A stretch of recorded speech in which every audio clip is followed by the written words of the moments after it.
القيامة او بلا خبر درتكم اخرني خبره دا زمونونه ولاړ دي مباحله وکړي یومن سرجي مولوي صاحب یومن خبره کو زب خیره کوم دیو به امین وای سید مولوي صاحب زب خیره کوم ګوره دا دو فريقين دي یو فريق دیو دي بل فريق مونږ یو فريق دیو دي بل فريق مونږ زوګ باندې کوي څوک چې زوګ کوي دا زموږ ملګری نه دی جماعت ادب وکړو د جماعت احترام یې د جماعت ادب زمونږ کار دی کینې وروسته کینې دا خبره کینې زموږ ملګري ټول کینې اختلاف نه جوړو دا مسله په یو ښایسته طریقې سره ختمو تاسو انسانیت ورکوم د جماعت ادب احترام ها کېنه بس کېنه اوس کېنه مولوي صاحب تا ته د موهب صبر وکړئ چې څه وایي چپ شه بس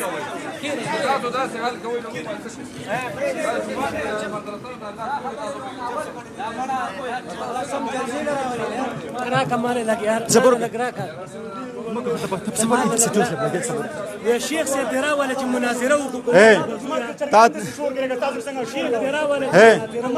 شيخ شيخ صاحب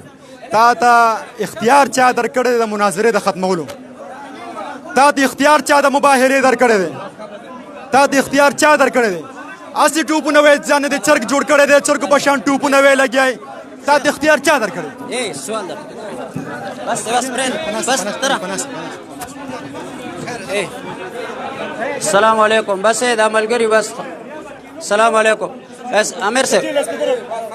السلام علیکم ورحمت الله بس ورو مانځه ټایم دی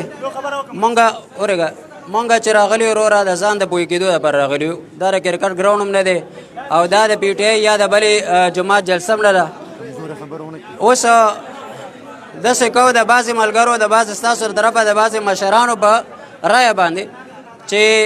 د دې شي مزه ونه شو انشاءالله که لایحه عمل مخکې ته کوئ تاسو بل تاریخ وټاکئ انشاءالله ځکه دا ماحول صحیح نه دی دوه درې ملګري به ستاسو وي دوه درې ملګري به د دوی وي دوه درې ملګري به ستاسو وي دوه درې به د دوی انشاءالله دا ماحول چې دی کې خبره دی کې سړی حق ته نشي رسېدی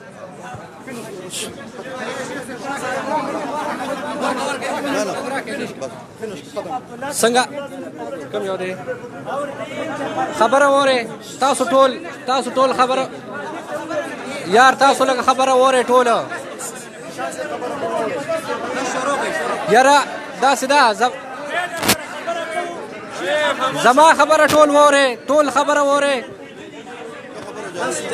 داسې ده کوم چې آینده تاریخ مقرر کیږي کنه ټول تاسو مولانا مفتیان صاحبان یا تاسو دواړو فریقین ته وایم چې آینده کوم تاریخ مقرریږي هغه باقاعده چې تاسو د کوم ځای نه اجازتنامه خپل اجازتنامه براله د هغې په مطابق د کوم تاسو اصول وي د هغې اصولو مطابق به تاسو خپله بیا مناظره کوئ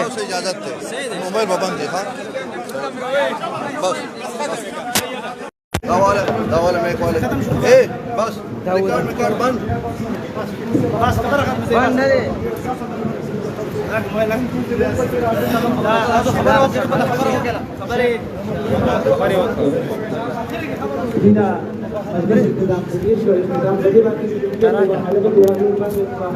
نکو موږ مباحله ته تیار او دی مباحله ونه کړله لهذا په دې باندې خبره ختمه شوله زموږ اوس هم مباحلې ته تیار بل راغلي د ټول منتظمین او د پولیسو موږ شکریا ادا کوو چې راله د مجلس کنټرول یې وکړو الله رب العالمین د دې اجر ورکړي او الله رب العالمین د امت په صحیح لاره باندې روان کړي او دا امت د الله رب العالمین د کفر او د عناد او د حسد د لارې د الله سبحانه وتعالی د امت بچ کړي او الله رب العالمین د دې فتنې نه د امت محفوظ شي بل خبره دا ان شاء الله د اهل حدیث موږ به همیشه د دې فتنې د سرکوبۍ دپاره ولاړ په هر ډګر